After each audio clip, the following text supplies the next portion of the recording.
1 Samuel 30.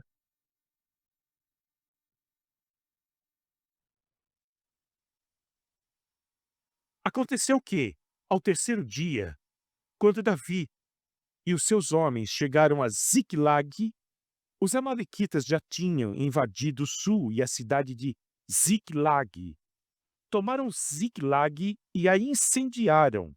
Levaram cativas as mulheres que lá estavam, mas não mataram ninguém, nem pequenos, nem grandes. Tão somente os levaram consigo e foram embora. Davi e os seus homens chegaram à cidade e viram que tinha sido queimada e que as suas mulheres, os seus filhos e as suas filhas haviam sido levados cativos.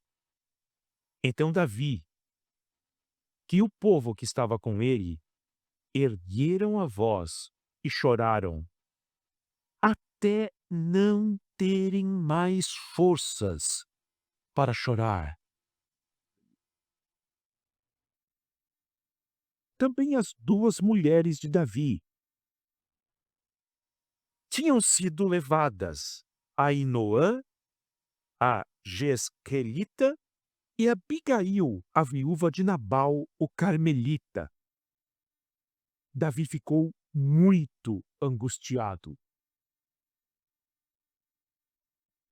pois o povo falava de apredejá-lo, porque todos estavam amargurados, cada um por causa de seus filhos e suas filhas. Mas Davi se reanimou no Senhor, seu Deus. Davi disse a Abiatar, o sacerdote filho de Aimeleque: traga aqui a estola sacerdotal. E Abiatar a trouxe a Davi. Então Davi consultou o Senhor, dizendo: devo perseguir esse bando? Conseguirei alcançá-lo? O Senhor respondeu: persiga o bando, porque você certamente o alcançará e libertará os cativos. Então Davi partiu, ele e os 600 homens que com ele estavam, e chegaram ao ribeiro de Bessor, onde os retardatários ficaram. Davi e 400 homens continuaram a perseguição, mas 200 ficaram atrás, por não poderem passar o ribeiro de Bessor, de tão cansado que estavam. Cansados que estavam. Encontraram no campo um homem egípcio e o trouxeram a Davi e deram-lhe pão e ele comeu. E deram-lhe água para beber e deram-lhe também um pedaço de pasta de figos secos e 2 cachos de passas e ele comeu. Assim recobrou as forças, pois havia 3 dias e 3 noites que não comia pão, nem bebia água. Então Davi lhe perguntou: de quem você é e de onde você vem? O moço egípcio respondeu: sou servo de uma amalequita, e meu senhor me deixou aqui, porque adoeci há 3 dias. Nós invadimos o lado sul dos Queretitas, o território de Judá, e o lado sul de Calebe, e pusemos fogo em Ziclag. Então Davi lhe perguntou: você poderia me levar até este bando? Ele respondeu: juro por Deus. Jure por Deus que não vai me matar, nem me entregar nas mãos de meu senhor, e eu o levarei até esse bando. Que os amalequitas estavam espalhados por toda a região, comendo, bebendo e fazendo festa por todo aquele grande despojo que tomaram da terra dos filisteus e da terra de Judá. Davi os atacou e lutou contra eles, desde o crepúsculo até a tarde do dia seguinte, e nenhum deles escapou, a não ser 400 moços que montaram em camelos e fugiram. Assim Davi salvou tudo que os amalequitas tinham levado. Também salvou as suas 2 mulheres. Não lhes faltou coisa alguma, nem pequena, nem grande, nem os filhos, nem as filhas, nem o despojo, nada do que lhes havia tomado. Davi trouxe tudo.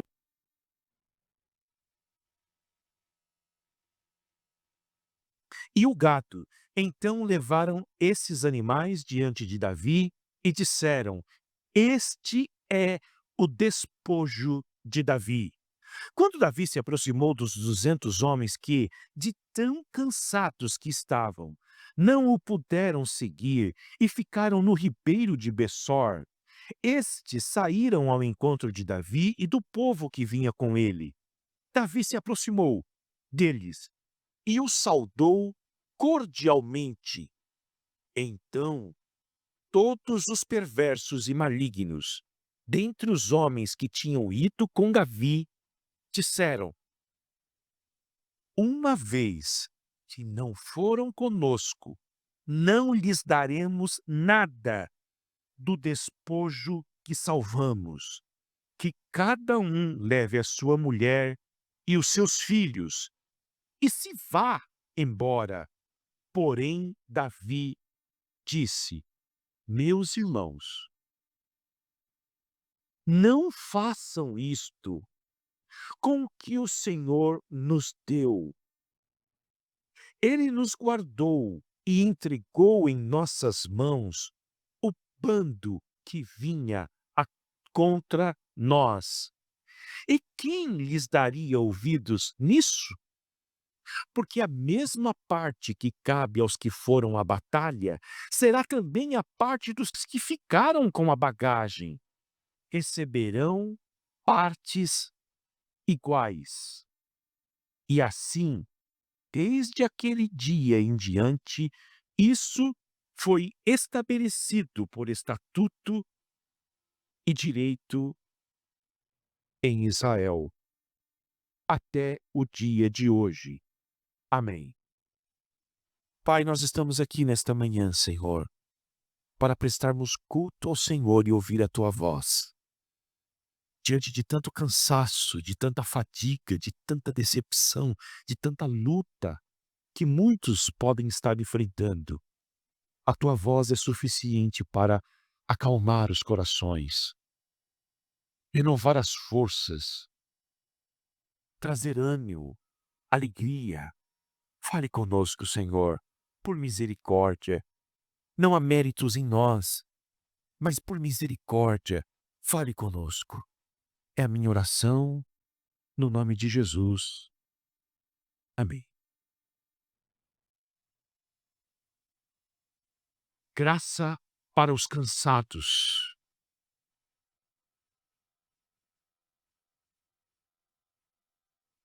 Lendo a Bíblia essa semana, eu fiquei imaginando, se Davi imaginasse o quanto ele sofreria até tornar-se rei de Israel, certamente ele teria renunciado à unção de Deus sobre a sua vida. Foram longos e longos anos de intenso sofrimento, até que ele se tornasse rei de Israel.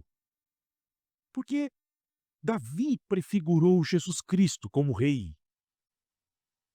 mas prefigurou Jesus Cristo também como um servo sofredor.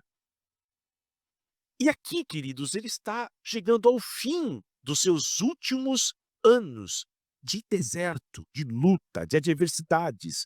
Quando você chega nos próximos capítulos, no capítulo 31, já é o capítulo em que narra a morte de Saul, aquele a quem perseguiu Davi por muitos anos.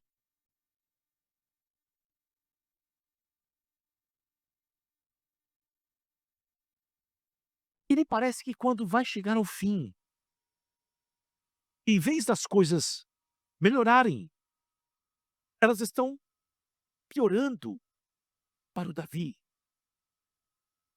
E com base nesse texto, eu quero ver 3 coisas com vocês nesta manhã. A primeira delas são as tragédias que marcaram a vida de Davi.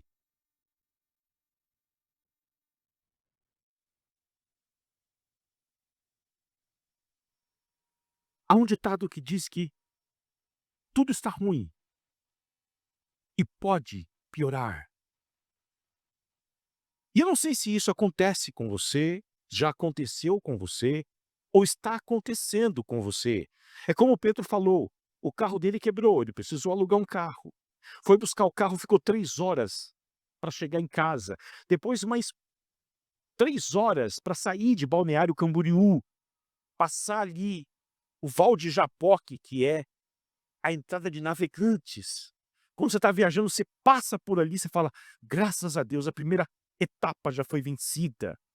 Às vezes nós enfrentamos isso na vida e é o que o Davi está enfrentando aqui. As coisas estão ruins para ele e tende a tornar-se pior, porque o Davi aqui, ele tinha Saul como seu grande inimigo, que o perseguiu ferozmente. Ele também arrumou confusões com os filisteus. E agora os amalequitas invadem a cidade onde Davi se refugiava durante o seu exílio pelo deserto, e eles simplesmente colocam fogo na cidade e levam todos cativos, as mulheres, as crianças, os poucos bens que certamente Davi tinha durante o seu período de peregrinação. É o fundo do poço. Se bem que se cavar mais um pouquinho, tem mais algo no fundo ainda. O texto diz que quando ele chega até essa cidade, depois de viajar em uma aventura militar, ele se depara com a tragédia, a cidade queimada. Onde estão os meus filhos? No caso dele, as suas esposas? Sustentar uma casa já não é brinquedo com uma mulher? O cara vai se aventurar com 2?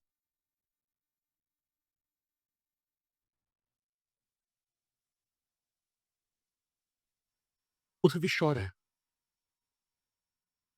chora, chora e chora, até perder as suas forças.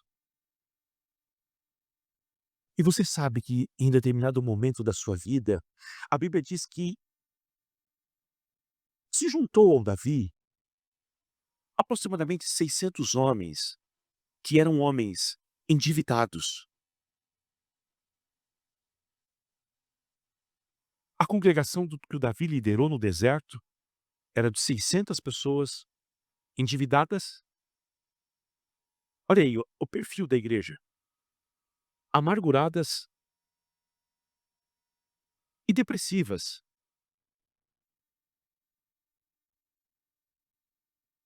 Eles viam em Davi um líder, um amigo. Entretanto, diante dessa tragédia, eles agora se voltam contra o Davi. E o texto diz que eles se organizaram para apedrejá-lo. Você, Davi, é um culpado do fato de nós agora não termos mais nada. E o pouco que tínhamos, por tua culpa, perdemos tudo.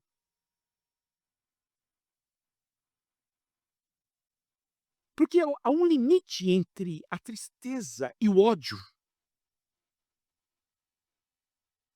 E a lamentação, se não for levada ao Senhor, se você, diante das tragédias da vida, não chorar aos pés do Senhor, como os salmistas faziam. E aqui, nesse período de vida, o Davi escreve 41 salmos. Os primeiros 41 salmos do Davi compreendem esses anos de vida dele. Em vez do sofrimento tirar o melhor de você, Ele vai produzir o pior. Queriam matar o Davi. Como eu disse, nada do que estava ruim não poderia piorar. Eu me lembro de um amigo que fez uma paráfrase do Salmo 30, versículo de número 5, que diz: o choro pode durar uma noite, mas a alegria vem pela manhã. Esse texto foi escrito pelo Davi. Eu lembro que um amigo disse um dia: o choro pode durar uma noite, mas a alegria vem pela manhã. Entretanto, depois do almoço, chega um desastre na sua vida.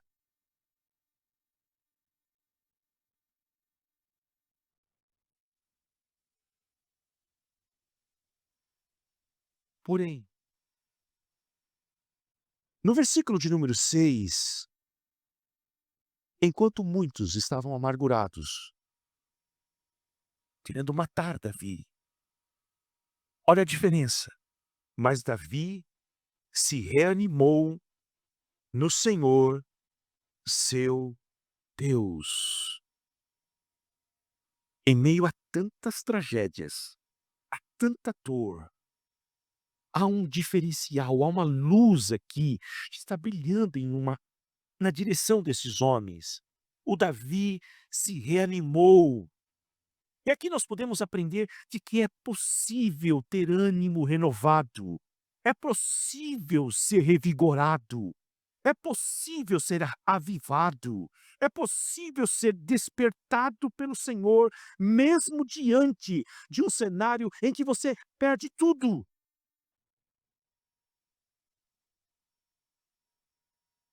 Mesmo diante de um cenário em que tudo é tirado de você, há uma há um poder do Espírito Santo, há uma força vinda de Deus tão extraordinária que ela te coloca de pé novamente, mesmo que você esteja enfrentando o fundo do poço.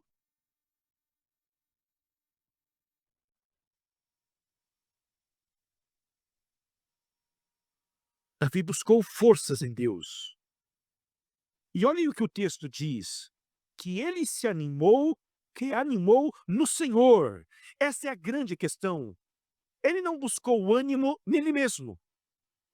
Ele não cedeu aos apelos da cultura de então, que diz: busque força dentro de você.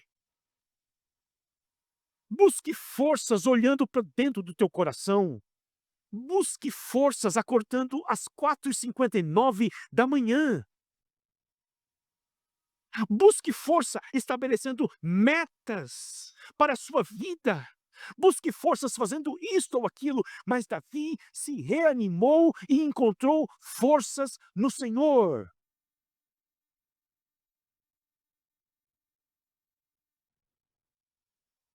Mas como que ele se animou? Como que ele encontrou forças diante de um cenário tão caótico? Esta é a grande questão. E nós encontramos no texto, pelo menos duas possibilidades que mostram aonde o Davi encontrou forças. No próprio versículo de número 6, mas Davi se reanimou no Senhor, seu Deus. Seu Deus é esta palavra. É a linguagem da aliança. Eu peço para que você abra sua Bíblia em Gênesis capítulo 17, onde surge pela primeira vez esta palavra, seu Deus. Gênesis 17, versículo de número 4. Quanto a mim, esta é a minha aliança com você. Você será pai de muitas nações. O seu nome não será mais Abrão, e sim Abraão, porque eu o constituí pai de muitas nações. Farei com que você seja extraordinariamente fecundo. De você farei surgir nações, e reis procederão de você. Estabelecerei uma aliança entre mim e você, e a sua descendência no decurso das suas gerações, aliança perpétua para ser o seu Deus. E o Deus da sua descendência. Davi é descendente de Abraão. E Davi, mais importante do que isto, Davi tem uma aliança com este Deus. O Davi faz parte da aliança. O Davi é alguém que pode dizer: eu não apenas vou à igreja ao domingo, eu não apenas presto culto a Deus uma vez na semana, mas eu tenho um Deus. Ele é o meu Deus e eu sou dele. Ele é o meu amado e eu sou o amado dele. Eu pertenço a ele e ele também é meu. O cristianismo, sobretudo, é uma religião de pronomes pessoais. O meu Deus, a aliança que eu tenho com este Deus. E Davi se reanima nisto, lembrando as promessas de Deus para a sua vida, lembrando as promessas da aliança que Deus fez um dia com Abraão, a aliança de nunca deixá-lo, a aliança de sustentá-lo, a aliança de redimir a sua família. É nisto que Davi se anima, nas promessas de Deus, as promessas do pacto, as promessas da aliança. A segunda coisa, versículo de número 7.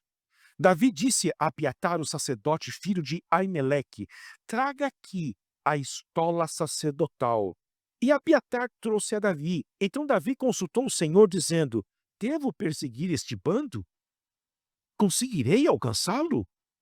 O Senhor respondeu: persiga o bando, porque você certamente o alcançará e libertará os cativos. Ele consultou o Senhor através do sacerdote. Desde o capítulo 23, Davi não fazia mais isto. Ele tinha um sacerdote com ele. Com uma estola sacerdotal, isso significa que ele tinha alguém que poderia consultar a Deus por ele, para ouvir a voz do Senhor. Entretanto, Davi abre mão disto. E são os piores anos da sua vida no deserto. Mas aqui ele volta a consultar o Senhor, volta a orar, a ler a Bíblia, a participar dos cultos de estudo bíblico, das reuniões de oração na igreja, volta a jejuar. Ele consulta o sacerdote para ouvir a voz do Senhor. Hoje, nós temos o mesmo privilégio, elevado às potências máximas, porque nós não precisamos consultar nenhum pastor para ouvir a voz do Senhor. Nós podemos, nesta manhã, nos aproximarmos de Jesus Cristo. E o livro de Hebreus diz no capítulo 4 que nós temos Jesus Cristo como nosso sumo sacerdote. E por causa disto, nós podemos conservar firmes a nossa confissão. Porque nós temos um sumo sacerdote que compreende as nossas fraquezas. Nós temos Jesus como nosso sumo sacerdote e ele sabe o que é estar cansado. Ele sabe o que é ter amargura, tristezas, angústias dentro dele, porque ele foi um homem de dores. Então você pode se aproximar de Jesus nessa manhã e saber que ele se compadece das suas fraquezas também. E você pode se aproximar dele, você pode se aproximar do trono da graça, aonde ele está. O trono aonde Jesus Cristo está é o trono da graça. Você pode se aproximar dele nesta manhã, a fim de receber misericórdia do Senhor.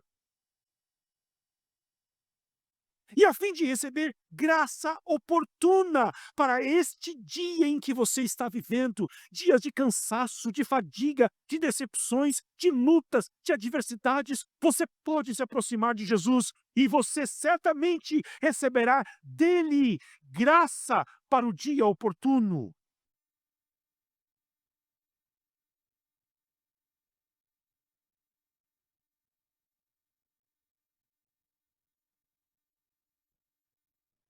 O texto não diz que você vai ter resposta para todos os teus dramas e as tuas lutas. O texto não está dizendo isto. Hebreus 4,16. O texto está dizendo que nós recebemos graça.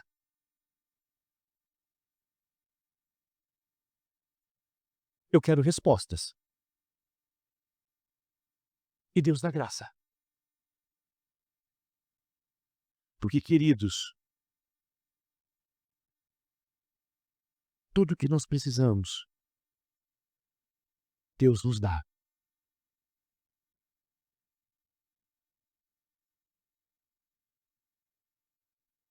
E tudo aquilo que a gente não precisa, Deus não nos dá.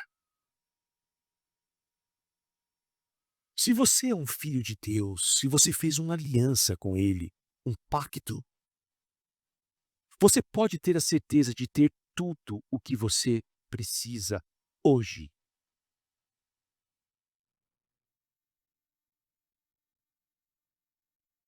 Aquilo que nós não precisamos, Deus não dá.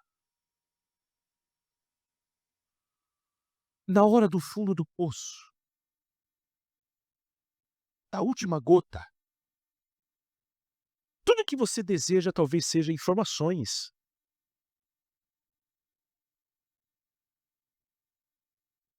Mas Deus tira e te dá graça. A graça dele, que é melhor do que a vida. Graça. O que você precisa na hora da angústia, Deus te dá. A segunda coisa que o texto vai nos mostrar é a providência de Deus. Versículo de número 11. Encontraram num campo um homem egípcio e o trouxeram a Davi. A providência é a maneira em que Deus provê para o seu povo. O Davi precisava perseguir um exército que havia roubado, queimado a sua casa, levado como sequestro toda a sua família. Mas como que ele vai encontrar? Porque Deus só disse para ele: persiga o bando. Deus não disse para ele: vá para a direita, para a esquerda, para o norte, para o sul, para o leste ou oeste. Então como que Davi vai encontrar este bando? E aqui está a doutrina da providência divina. A maneira em que Deus provê ao seu povo. Os amalequitas atacaram Ziclag, mas na volta, alguém deixou um homem ferido pelo caminho. E essa que é a cultura do mundo. As pessoas são descartáveis. É esta cultura que a Igreja de Jesus Cristo precisa lutar contra ela. Eu me relaciono com você, você comigo, e nós temos uma aliança até que você me sirva, até que você me é útil. Quando a dor ou algum problema acontecer, eu descarto esse relacionamento, eu descarto você e eu vou em busca de alguém para me satisfazer, para me servir e para cuidar de mim. Esta é a cultura.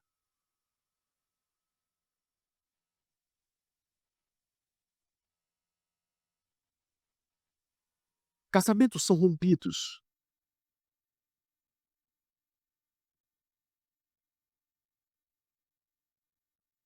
Que alguém adoece. Porque alguém deixou de satisfazer o outro.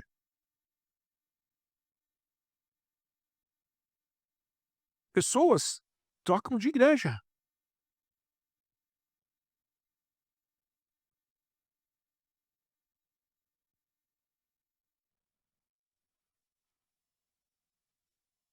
Porque é uma sociedade líquida. Há muito há muita falta de solidez.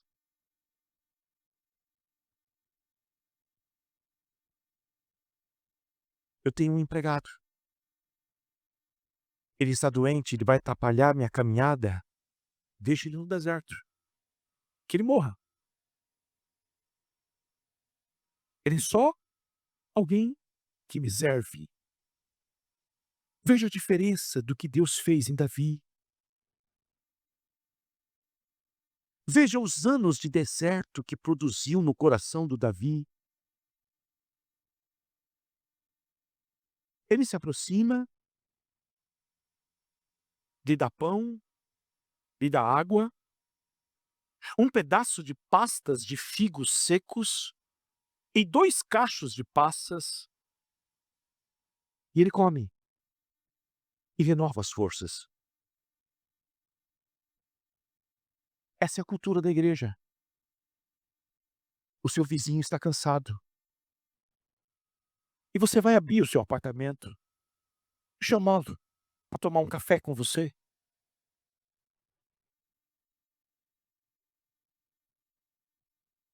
Conversar com você, orar com você.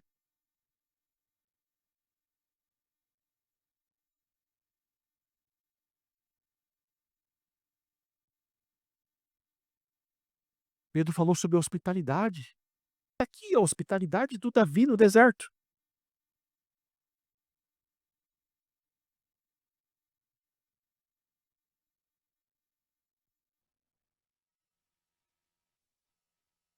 Os amalequitas não imaginavam que aquele homem seria usado por Deus para levar Davi até eles.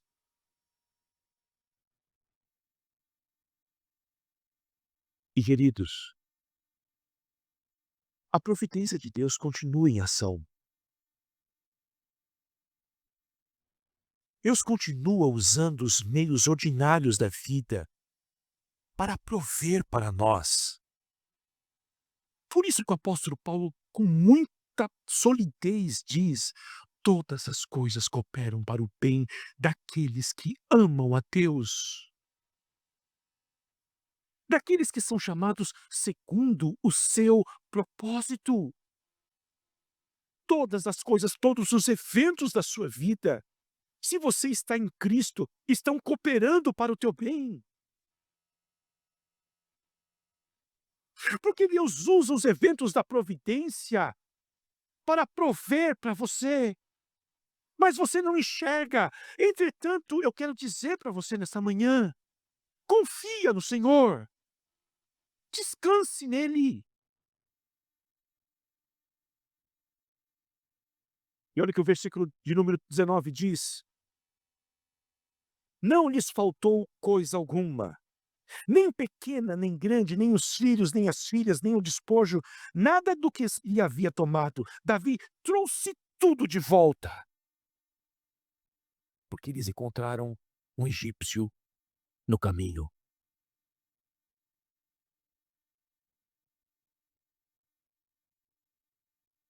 Por último,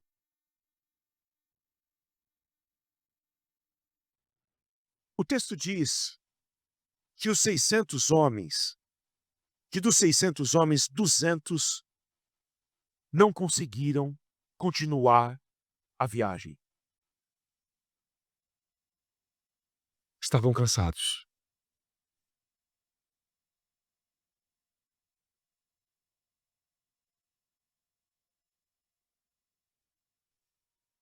Eu queria que você prestasse muita atenção ao seu coração, à sua alma, para o cansaço. Agora, esse cansaço não é o cansaço que se cura com uma noite de sono, depois de um cochilo, depois do almoço à tarde. É o cansaço da alma. Porque esses homens estavam tão cansados que eles não tinham forças para lutar pelas suas famílias. Eles perderam a força de lutar pelos seus filhos. Perderam a força de ir atrás do bem mais precioso que eles tinham, a família.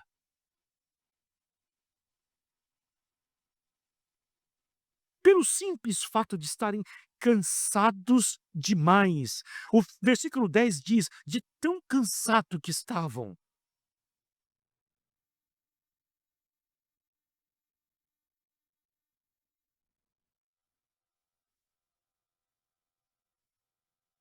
Ficaram no ribeiro.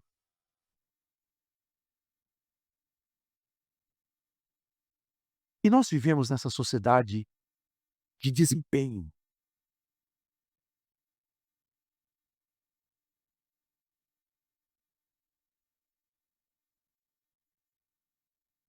que gera cansaço. Essa sociedade esqueceu os limites do corpo humano. Há uma cultura que diz que você pode fazer tudo. Por isso que essa questão frenética. Eu faço um checklist para minha vida. 7 itens que eu vou alcançar. Mas eu não coloco nesse checklist as palavras de Jesus que diz: "Sem mim, vocês não podem fazer nada, nada". Você está aqui agora pela manhã, é porque Jesus te trouxe aqui, fez com que você levantasse da cama, te deu forças, energias para que você viesse aqui. E toda a tua vida foi isto, foi assim, foi Jesus te dando forças, foi Jesus te dando energia, foi Jesus te dando inteligência, sabedoria, porque sem Ele nós não podemos fazer nada. Agora tem uma cultura que diz: "Você pode, você pode, você pode, você pode". E o resultado disso é o cansaço.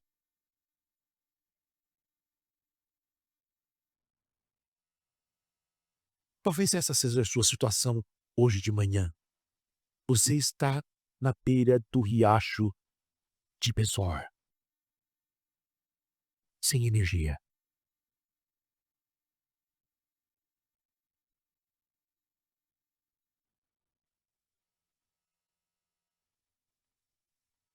Quando eles voltaram da batalha, uma alegria muito grande, recuperaram tudo, tudo. Quando chegaram ao ribeiro, alguns, sempre tem alguns, disseram para os que ficaram, para os cansados: "Escute, peguem as suas mulheres e os seus filhos. Nós temos aqui grande despojos de guerra, mas vocês não terão parte no nosso prêmio. Apenas as suas mulheres e os seus filhos podem ir". Aqui o que está acontecendo, irmãos, é um conceito de justiça e do senso comum. Mas o cristianismo é tudo sob graça. O cristianismo não é sobre justiça humana. Porque do ponto de vista da justiça humana, eles não teriam o mesmo direito aos presentes de guerra que foram conquistados, porque eles não se esforçaram como os outros se esforçaram também. Eles ficaram deitados, tomando conta da bagagem, sim, mas deitados na beira do riacho. Se fosse hoje, talvez o texto diria que eles passaram os dias em que os outros estavam na batalha, na praia de Balneário Camboriú, tomando água de coco. E o senso comum diz o seguinte: vocês não lutaram, vocês não se arriscaram como nós nos arriscamos. Então vocês não têm direito ao que nós temos aqui.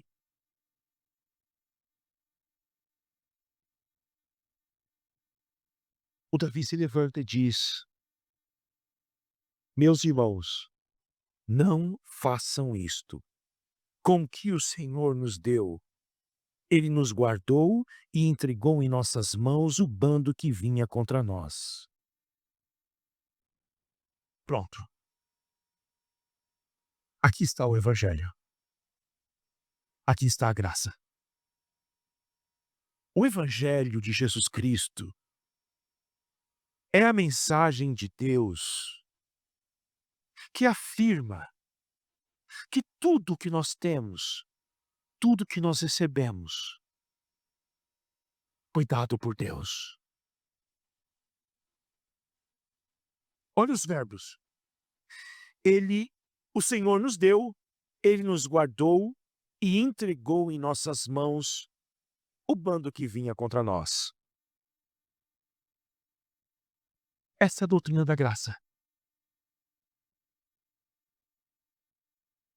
Deus nos dá livremente, sem que a gente tenha que arregaçar as nossas mãos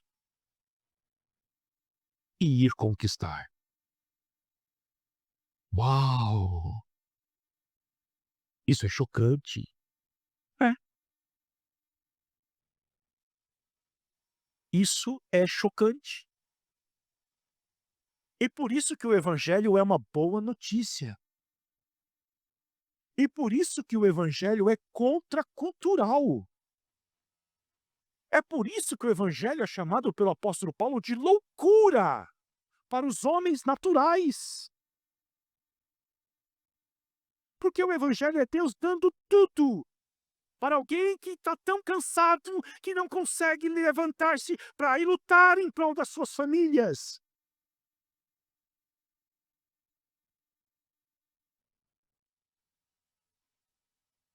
E por que o Evangelho é tão contracultural? Porque essa mensagem de que nós não merecemos, mas Deus nos dá. E nos dá, e nos dá, e nos dá, e nos dá, e nos dá. Ele não se esgota de dar, porque é um Deus de amor, um Deus benigno, que tem um oceano de bondade e de misericórdia para o seu povo. Embora o povo dele não mereça. Ah, pastor, então a partir de amanhã eu vou pedir a conta no trabalho e vou ficar na beira da praia, porque Deus deve mandar um frango assado do céu assim que vai cair direto na minha boca. Não, nós temos que trabalhar, mas não é do nosso suor que vem o cuidado, a provisão de Deus. Nós trabalhamos por um senso de identidade, de propósito e de uma vocação muito maior de Deus. Mas o nosso pão, o nosso sustento, o cuidado dos nossos filhos vem de Deus. E por isso que ele diz: se o Senhor não guardar a cidade, em vão vigia a sentinela. Se o Senhor não edificar a cidade, a casa, em vão trabalham os que a edificam, inútil vos será acordar cedo, dormir tarde e comer o pão que penosamente granjeastes. Aos seus amados, Deus dá, enquanto eles estão dormindo à noite. E Deus está abrindo portas para eles, abençoando eles, cuidando deles, mexendo com todo o universo, para que você um dia se encontre com um egípcio e ele abençoe a sua vida. Ele pode sair lá do Egito e estar aqui em Balneário Camboriú, mas ele vai abençoar a sua vida em um encontro casual, porque é o Deus da providência. Aos seus amados ele dá enquanto dormem. A justiça do mundo diz que quem não faz não tem. O evangelho é diferente. E sabe, queridos, eu estava vindo ontem de Joinville, à noite, e pensando nesse texto, o evangelho nos livra da idolatria. Que é a idolatria? A gente achar que a gente faz com os nossos meios, os nossos métodos. Mas olha o que o Davi diz: ele nos guardou, ele nos deu, ele nos entregou. É tudo dele, tudo vem dele, tudo é para ele, tudo é ele quem faz. E nós apenas estendemos as mãos para receber. É isto. Como eu quero que esse cansaço saia da nossa alma. Porque aqui, queridos, está a raiz do evangelho, Ribeiro de Pessor. É um lugar que talvez a gente, quem vai para Jerusalém, nunca foi lá, talvez, visitar o Ribeiro de Bessor, mas aqui é o evangelho saindo do Antigo Testamento. A graça, a graça. Agora você pode ter certeza disto. Nós podemos descansar, que teve alguém que foi não apenas apedrejado, mas foi crucificado.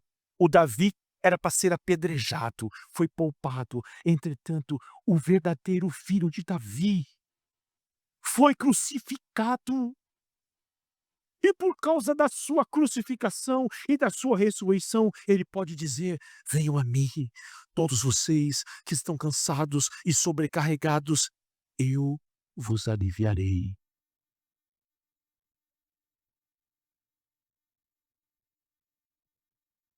Graça, tá bom? Não é justiça, graça.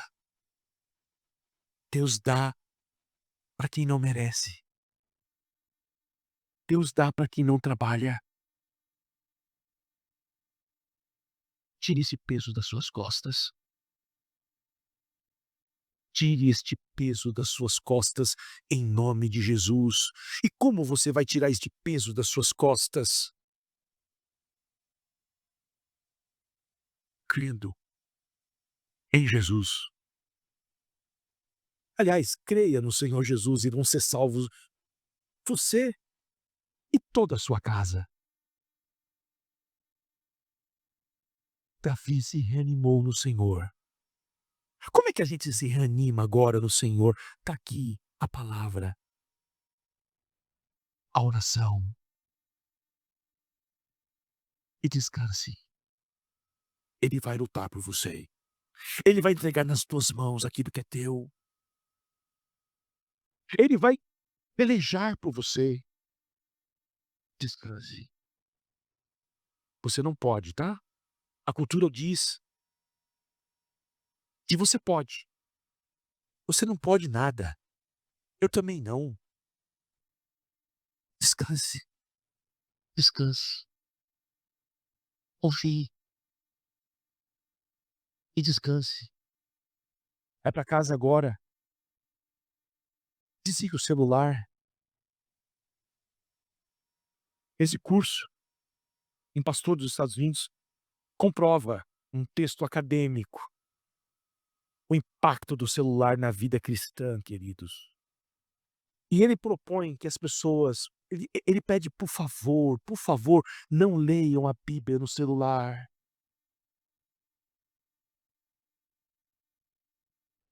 O quanto você puder ficar longe das telas, fiquem. Use o celular para fins necessários apenas. Ele diz: a concentração dos cristãos, a capacidade de ficar quietos, de orar, de meditar, está sendo afetado por causa das telas.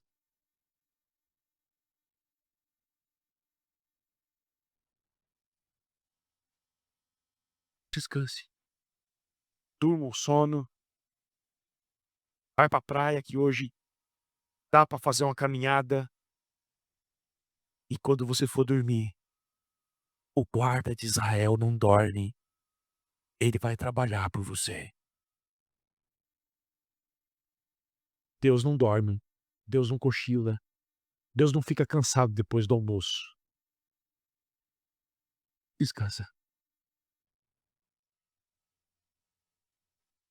Senhor, nós estamos aqui, somos tão débeis, fracos. Nós não controlamos nem, ó Deus, as nossas necessidades básicas. Nós não controlamos o nosso tempo, nós não controlamos os nossos recursos, nós não controlamos as nossas emoções.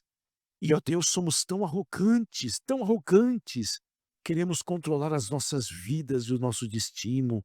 Senhor, ensina-nos a descansar em Ti. Ensina-nos a descansar em Ti, Senhor. Tire esse fardo das nossas costas, Senhor. Reanima nossa alma. Reanima nossa alma, Senhor. É a minha oração nesta manhã. Em nome de Jesus. Amém. Vinde a mim, todos vós, e eu vos darei descanso desse fardo tão pesado. Levem meu jugo, deixe que eu vos ensine. Sereis mansos e humildes, nisso está a vossa paz. Em vos arrependerdes e em sossegardes está a vossa salvação.